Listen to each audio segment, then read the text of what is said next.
Budi Satmoko dikabarkan meninggal di tempat setelah menjadi korban begal. Ia merupakan warga desa Wana Makmur, Semendawai Timur, Kabupaten Oku Timur, Sumatera Selatan. Dari informasi yang dihimpun Tribun Sumsel, insiden itu bermula ketika korban bersama istri dan anaknya hendak menuju ke Kecamatan Martapura.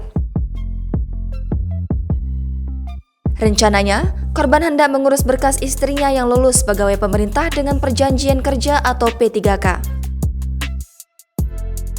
Namun, sesampainya di Desa Cahya Makmur sekitar pukul 6.30 waktu Indonesia Barat, korban dipepet orang yang tidak dikenal dengan menodongkan pistol ke arah dada korban dan langsung ditembak di tempat. Kasat Reskrim Polres Oku Timur AKP Apromiko mengatakan bahwa kejadian tersebut berada di wilayah hukum Polres Oki.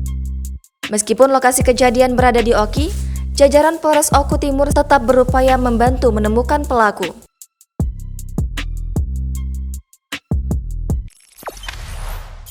Jangan lupa subscribe, share, komen, dan like ya!